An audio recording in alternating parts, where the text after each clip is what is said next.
اس video clip کے اندر صحیح بخاری میں انٹرنیشنل نمبر کے مطابق 5666 نمبر حدیث اور 7217 نمبر حدیث ہے، جو مشکات میں بھی موجود ہے 5970. صحیح بخاری میں اس کے 2 طرق موجود ہیں جو حدیث جنید جمشید صاحب نے بیان کی. اب میں وہ حدیث ورڈ بائی ورڈ، لفظ بلفظ بیان کر رہا ہوں تاکہ اس میں غلطی نہ ہو. صحیح بخاری سے انٹرنیشنل نمبر میں نے بتا دیا. حضرت عائشہ سے روایت ہے کہ انہوں نے کہا حضور صلی اللہ علیہ وسلم سے، یا رسول اللہ صلی اللہ علیہ وسلم، ہائے میرا سر پھٹا جا رہا ہے. اور یعنی وہ اتنا اس طریقے سے انداز کیا کہ بس میں اینڈ ہوں اس حوالے سے. تو حضور صلی اللہ علیہ وسلم نے فرمایا کہ اگر کوئی ایسی صورت ہو گئی، یعنی تمہاری موت ہو گئی اور میں زندہ ہوا، تو میں تمہارے لیے دعائے مغفرت کروں گا اور تمہارے لیے دعا کروں گا. اگر تم مر گئی تو حضور صلی اللہ علیہ وسلم کو، اب دیکھیں ایک بیوی اپنے خاوند کے ساتھ اپنی وہ اس سردرد کا اظہار کر رہی ہے، تو حضور صلی اللہ علیہ وسلم نے بھی اس طریقے سے ان کے ساتھ دل لگی کی کہ عائشہ ٹھیک ہے، اگر تم اس سردرد سے مر گئی تو میں تمہارے لیے مغفرت کی دعا کروں گا، اور کیا چاہیے تمہیں. تو عائشہ رضی اللہ تعالیٰ نے کہا افسوس، اللہ کی قسم، میں تو آپ کے بارے میں یہی خیال کرتی ہوں کہ آپ تو چاہتے ہیں کہ میں مر ہی جاؤں. اب یہ یقین کریں، مولوی حدیث بیان کر کے عربی یہ پڑھ رہے تھے، ترجمہ نہیں تھے کر رہے، نیچے اوٹ پٹانگ ترجمے کرنے کی کوشش کر رہے ہیں. بالکل واضح الفاظ موجود ہیں، کیونکہ ان کو ہضم نہیں ہوتا. ان کو کل انما انا بشر مثلکم بھی ہضم نہیں ہوتا. ٹھیک ہے جی. ان مولویوں کو جو ہے وہ من یطیع الرسول فقد اطاع اللہ بھی ہضم نہیں ہوتا، تو پھر ظاہر ان کو کہاں ہی ہضم ہونی ہے چیز. اب میں آپ سے پوچھتا ہوں، کیا حضور صلی اللہ علیہ وسلم یہ چاہتے تھے کہ حضرت عائشہ مر جائیں؟ تو حضرت عائشہ نے کیوں کہا؟ دل لگی کی. ان کا جملہ جو تھا، اب اس میں میں گرفت کرنا شروع کر دوں کہ حضور صلی اللہ علیہ وسلم کے بارے میں ایسا گمان کیوں کیا، تو فتویٰ لگانا شروع کر دوں تو نہیں. اسی کانٹیکسٹ میں دیکھا جائے گا کہ وہ کہنا کیا چاہ رہی ہیں. وہ اپنی محبت کا اظہار کر رہی ہیں، اور اسی کو اگر کوئی بیان کر لیتا ہے اس کے اوپر فتویٰ لگ جاتا ہے، وہ جی نبی کی بیوی کے اوپر کر دیا. کسی کے انداز پہ بات ہو سکتی ہے کہ یار اس میں یہ مناسب نہیں، یہ مناسب تھا. گستاخی کا فتویٰ لگانے کے لیے پھر پہلے یہ فتوے یہاں پہ لگیں گے. اصول ایک ہوگا، دوگلی پالیسی سے کلی اجتناب ہوگا. کیوں؟ اگر میری بیٹی فاطمہ بھی چوری کرے تو اس کے بھی ہاتھ کڑیں گے. بخاری اور مسلم کی متفق حدیث ہے. دوگلی پالیسی نہیں ہوگی. کتاب و سنت کی نظر میں سب ایک ہے. آپ نے سن لیا ایک، کیا کہا گیا سورہ الاحزاب میں، نبی کی بیوی اگر تم نے بے حیائی کی تمہیں دگنا عذاب ہوگا، کیونکہ تمہارا مرتبہ ایسا نہیں، اور اگر نیک عمل کرو گی دگنا ثواب ہوگا. تو آپ تو اے نبی چاہتے ہیں کہ مجھے موت آ جائے، میری موت کو پسند کرتے ہیں. اگر ایسے ہو گیا تو آپ اگلے ہی روز کسی اور عورت سے شادی کر لیں گے. نبی صلی اللہ علیہ وسلم نے فرمایا نہیں، بلکہ میں اپنے سر کے پھٹنے کا اظہار کر رہا ہوں، مجھے سخت درد ہو رہا ہے، اور میں نے ارادہ کیا کہ میں ابو بکر اور ان کے بیٹے یعنی عبد الرحمن بن ابی بکر کو بلاؤں اور ان کے لیے وصیت لکھوا دوں، تاکہ کوئی دعویٰ کرنے والا اگر دعویٰ کرے یا خواہش کرنے والا خواہش کرے تو وہ نہ کر سکے. پھر میں نے ارادہ کیا کہ اللہ تعالیٰ خود ہی انکار فرما دے گا، اور مؤمن اور اللہ تعالیٰ ابو بکر کے علاوہ کسی اور پر راضی نہیں ہوں گے. یعنی اس میں خلافت کی طرف اشارہ تھا، وہ تو بعد میں پتہ چلا.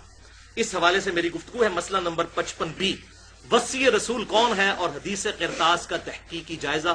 2.25 گھنٹے کی گفتگو ہے، جسے شوق ہو وہ اس حدیث کے کانٹیکسٹ میں دیکھ سکتا ہے. یہ خواہش کرنے والا کون تھا؟ سعد ابن عبادہ تھے، خزرج کے سردار، اور ہمارے محسن ہیں، کیونکہ اصحاب صفہ 155 صحابہ کا کھانا ان کے گھر سے جاتا تھا. سعد ابن عبادہ رضی اللہ تعالی عنہ، تو انہوں نے حضرت ابوبکر کی بیعت نہیں کی تھی. اچھا، اسی کا ایک طرق، یہ بخاری کا ایک طرق سنن ابن ماجہ میں بھی موجود ہے. انٹرنیشنل نمبر کے مطابق 1465، اور سنن دارمی میں بھی مقدمے میں 80 نمبر ہے، مشکات میں 5971 ہے، جس کو بریلوی بھی صحیح مانتے ہیں، دیوبندی بھی صحیح مانتے ہیں، اور اہل حدیث کی بھی اکثریت صحیح مانتی ہے، کیونکہ شیخ البانی اس حدیث کو صحیح کہتے ہیں اسی کے طرق کو. البتہ میرے نزدیک وہ روایت ضعیف ہے، کیونکہ اس میں امام زہری مدلس ہیں اور ان سے روایت کر رہے ہیں اور سما کی تصریح نہیں ہے، اسی لیے شیخ زبیر علی زئی صاحب نے بھی اسے ضعیف کہا. لیکن چونکہ اب یہ تینوں اہل سنت کہلوانے والے سے صحیح مانتے ہیں، لہٰذا میں اس کو ان کے لیے تو ریفرنس بنا سکتا ہوں، میں پیش کر رہا ہوں. اس کا ترک حوالہ میں نے دے دیا. مشکات میں اس کا نمبر 5971 ہے، سنن دارمی میں بھی اور سنن ابن ماجہ میں. عائشہ رضی اللہ تعالیٰ عنہ بیان کرتی ہیں، ایک روز رسول اللہ صلی اللہ علیہ وسلم جنازے سے فارغ ہو کر بقی سے واپس میرے گھر تشریف لائے اور آپ نے مجھے اس حال میں پایا کہ میرے سر میں سخت درد تھا اور میں کہہ رہی تھی ہائے ہائے ہائے، درد کی وجہ سے میرا سر پھٹ رہا ہے۔ آپ صلی اللہ علیہ وسلم نے فرمایا نہیں، بلکہ عائشہ میرا سر درد کی وجہ سے پھٹ رہا ہے۔ حضور صلی اللہ علیہ وسلم کا بھی سر مبارک جو ہے وہ درد کر رہا تھا۔ اب یہ محبت کا ہی رشتہ تھا کہ دونوں کا بیک وقت سر درد کر رہا تھا۔ پھر آپ صلی اللہ علیہ وسلم فرمایا عائشہ اگر تم مجھ سے پہلے وفات پا گئی تو تمہارے لیے نقصان تو نہیں ہوگا، ایسی صورت میں بتمہیں خود غسل دوں گا۔ ایتھے مولوی کہتے ہیں جی نکاح ٹوٹ جاندہ ہے جی، مرد اپنی بیوی کو، اب بھائی مرد سے زیادہ کون اہل ہے کہ غسل دے؟ مصنف عبدالرزاق میں صحیح سند کے ساتھ موجود ہے کہ سیدہ فاطمہ کو مولا علی نے غسل دیا تھا۔ مولا کا مطلب دلی محبوب، من کنت مولا ہوں فہذا علی مولا، حدیث متواتر ہے جامعہ ترمذی سنن نسائی الکبریٰ کے اندر، مسند امام احمد کے اندر، جس کا جگری یار میں اس کا جگری یار علی۔ مولا علی نے خود غسل دیا ہے سیدہ فاطمہ کو، مصنف عبدالرزاق میں صحیح سند کے ساتھ موجود ہے۔ یہ کہتے ہیں نگاہ ٹوٹ جاتا ہاتھ نہیں لگا سکتا، وہ جی عورت لا سکتی مرد نہیں لا سکتا۔ اچھا یہ، اور میں نے دیکھا ٹی وی مولوی یہ حدیث بیان کر رہا ہے اور کھا گیا یہ الفاظ بیچ میں سے، اور اس نے سبز پگڑی پہنی ہوئی ہے، مفتی ہے دعوت اسلامی کا، عربی پڑھ رہا ہے، ترجمے بھی غلط کرتا جا رہا ہے، اور یہ بیچ میں سے کھا گیا کیونکہ اس کا بابا بیچ میں آنا تھا، ان کی فقہ میں تو یہ چیز حرام تھی، تو انہوں نے کہا بابا جی نو پہلے بچاؤ اپنے، حدیث نو کیا کرنا ہے، حدیث تک ہی جائے گی۔ تو یہ الفاظ ہی وہ سکپ کر گیا، اگر واضح الفاظ موجود ہیں کہ میں تمہیں غسل دوں گا، تمہیں کفن پہناؤں گا، تمہاری نماز جنازہ پڑھوں گا اور تمہیں خود دفن کروں گا۔ حضرت عائشہ نے کہا اللہ کی قسم آپ کے متعلق میرا بھی یہی خیال ہے کہ اگر آپ نے اس طرح کیا تو آپ میرے گھر واپس آئیں گے، پھر اپنی کسی بیوی کے ساتھ صحبت کریں گے۔ یہ سن کر حضور صلی اللہ علیہ وسلم مسکرا پڑے، پھر آپ صلی اللہ علیہ وسلم کے لیے تکلیف ظاہر ہوئی اور پھر آپ صلی اللہ علیہ وسلم اسی تکلیف میں وفات پا گئے۔ اب یہ حدیث سپورٹیو ہے صحیح بخاری سے بھی کہ واقعی آپ صلی اللہ علیہ وآلہ وسلم کی بالکل دنیاوی زندگی کے آخری دنوں کی یہ بات تھی۔ بہرحال اس کے ساتھ یہ حدیث انہوں نے بیان کی۔ اب ظاہر ہے وہ بیان کرتے ہوئے ہر بندے کا انداز ڈیفرنٹ ہوتا ہے، بعض لوگ کہتے ہیں آپ بھی غصے میں بولتے ہیں، تو میں کہتا ہوں بھائی حضرت ابو بکر نرم تھے، حضرت عمر غصے والے کیوں تھے؟ یہ اللہ نے نیچر بنائی ہوئی ہے۔ ہم صرف گارنٹی دے سکتے ہیں ولگر لفظ نہ بولا جائے، انداز کی کوئی گارنٹی نہیں ہے، انداز اللہ نے مختلف بنایا ہے۔ حضرت ابو بکر نرم دل والے تھے، حضرت عمر فاروق رضی اللہ تعالیٰ سخت طبیعت کے تھے، اب کہ جی وہ ابو بکر کی طرح کیوں نہیں تھے؟ تو یہ اللہ نے مختلف نیچرز بنائی ہیں۔ ہم صرف گارنٹی دیں گے کہ کتاب و سنت کے خلاف بات نہ ہو، ولگر بات نہ ہو، کوئی گندی بات نہ ہو، بے حیائی کی مثال نہ ہو۔ باقی سخت انداز ہے یا وہ اس کو چھوڑیں، آپ کو سخت انداز میں کوئی گالیاں دے کے بھی کہے نا کہ جاؤ جناب 7 والے محلے میں جیلم کا شناختی کارڈ دکھاؤ، تو گورنمنٹ آف پاکستان ہر جیلم کے رہنے والے کو 1 لاکھ روپیہ دے رہی ہے، تو تسی جناب انہوں سلام بھی کرو کہ جناب شکر ہے تسی 10 گالاں اور کٹو 1 لاکھ اور دے دو منو۔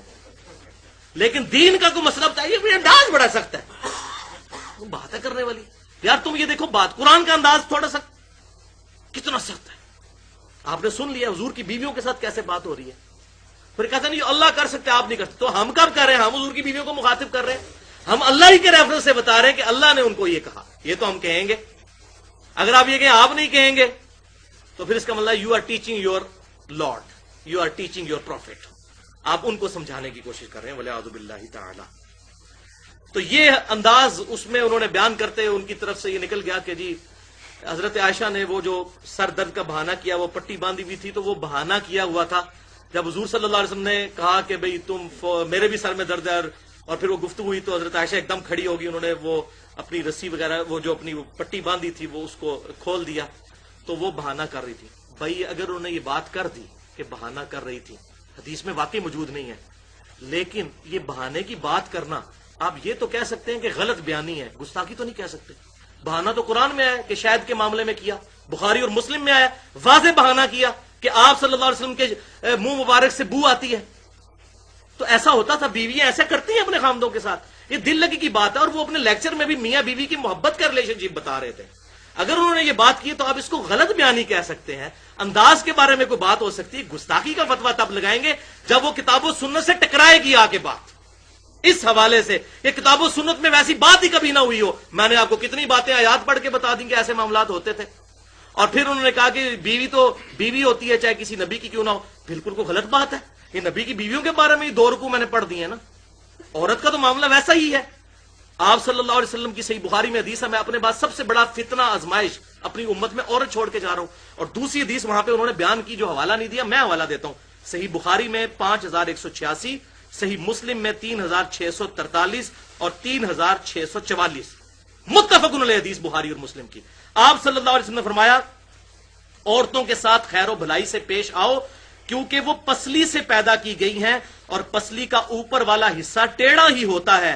اسے سیدھا کرنے کی کوشش نہ کرو ورنہ تم اسے توڑ بیٹھو گے, اور پسلی کو توڑنا اپنی بیوی کو طلاق دینا ہے. توڑنے کی کوشش نہ کرو, اس سے نفع اٹھاؤ. تو یہ کیٹاگوریکل مینشن کیا آپ صلی اللہ علیہ وسلم نے.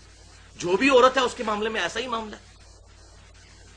تو اس میں کوئی گستاخی والا پہلو نہیں. آپ یہ کہہ سکتے ہیں کہ یہ الفاظ اس حدیث میں موجود نہیں تھے, لیکن آپ ذرا ٹی وی اٹھا کے دیکھیں, سوشل میڈیا دیکھیں, کسی بندے نے یہ حدیث بیان ہی نہیں کی ہے کہ یار اس نے کیا کہا, اصل بات یہ تھی لیکن اس نے یہ بیان کی. وہ بتا کیوں نہیں کہتے؟ وَأَنْتُمْ تَعْلَمُونَ, تم جانتے تو ہو.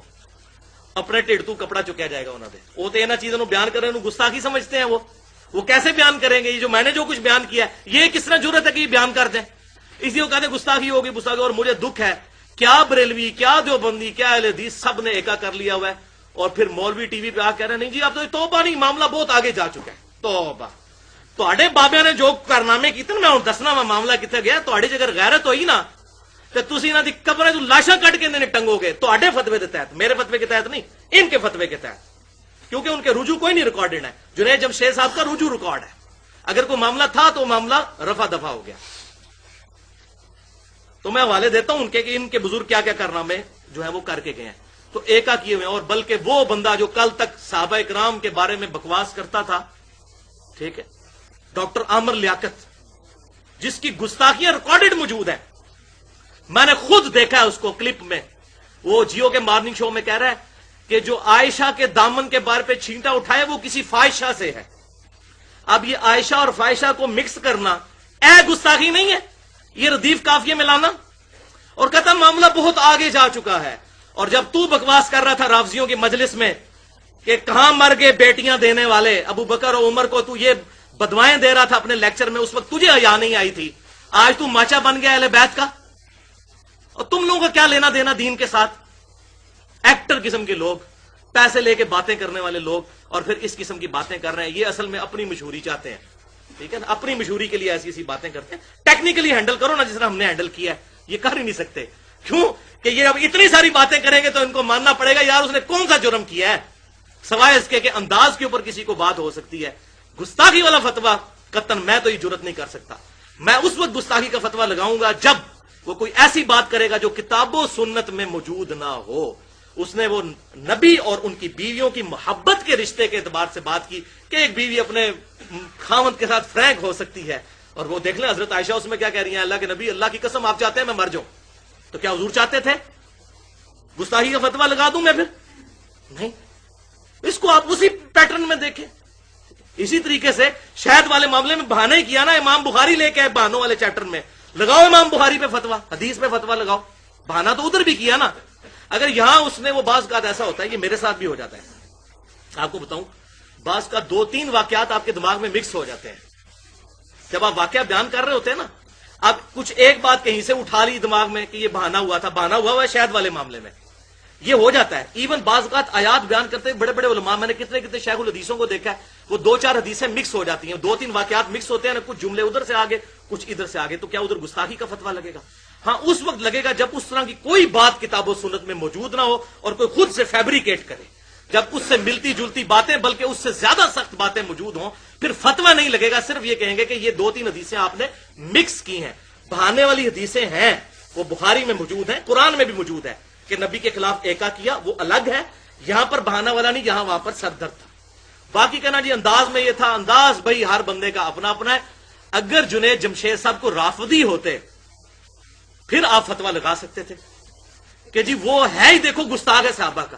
یار جو سنی ہے ٹھیک ہے, ہمیں بھی ان سے ان کے منہج سے تبلیغی جماعت کے اختلاف ہے, میں کوئی ان کا وکیل نہیں ہوں. سب سے زیادہ میں جنید جمشید کے اوپر رد کرتا ہوں اس کی نعت پہ, فرشتوں یہ پیغام دے دو. میں کہتا ہوں فرشتوں کو پکارنا نہیں چاہیے, آپ کو کہنا چاہیے اللہ تعالیٰ ہمارا درود وہاں تک پہنچائے, اللہم صلی علی محمد وعلی آل محمد. میں ان کی گرفت کئی سالوں سے کر رہا ہوں, میں ان کا کوئی چمچہ نہیں ہوں, لیکن جو بات اس لیول پہ نہیں آتی. ہم کسی کو اجازت نہیں دیں گے کسی کلمہ گو اہل قبلہ کے بارے میں یہ بات کرے کہ اب یہ اسلام سے خارج ہو گیا, اب اس کی توبہ قبول نہیں ہے. ورنہ آپ کے بابے جو گر کھلا کے گئے ہیں وہ آپ لیکچر میرا دیکھ لیں, مسئلہ نمبر 71B. کوئی بابا نہیں بچتا ان کا انڈیا پاکستان میں, کوئی رحمت اللہ علیہ نہیں بچتا.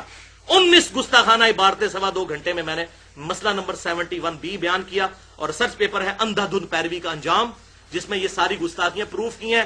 وہ جناب اس کی وجہ سے حنیف قریشی صاحب بھی بھاگے ہوئے ہیں بریلویوں کے, اور لیاس گھمن صاحب بھی دیوبندیوں کے بھاگے ہوئے ہیں.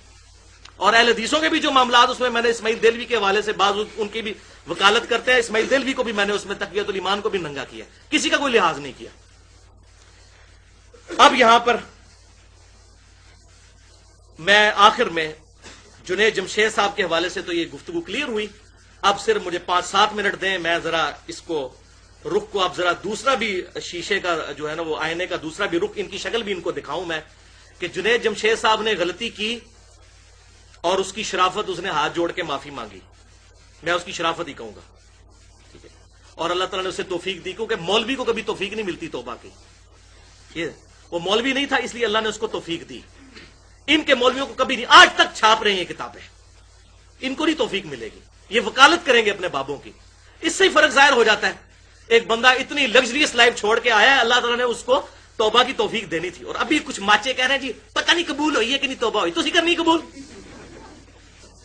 دیکھو. اور قرآن کہہ رہا ہے کہ جی جس نے توبہ کر لی سچے دل سے, اللہ تعالیٰ اس کے گناہ بھی سچے دل سے توبہ کر لی اس نے, جب اس نے اپنی غلطی کا اعتراف کر لیا. تو مامے لگ دے ہو, اپنے بابے دی غلطیاں نے بھی دفاع کرتے پھر رہے ہو. اور جو بیچارہ ویڈیو میں ریکارڈ کروا رہا ہے ہاتھ جوڑ کے جی میں معافی مانگتا ہوں اعلانیہ توبہ کرتا ہوں, اور آپ کہہ رہے ہیں جی پتہ نہیں قبول ہوئی ہے کہ نہیں ہوئی ہے. میں دسنا کہ نہ دی قبول ہوئی اے نا بابیاں دی, تیناں دی, بریلوی دیوبندی اہل حدیث تینوں کے بابے میں ابھی پوسٹ مارٹم کرنے لگا ہوں.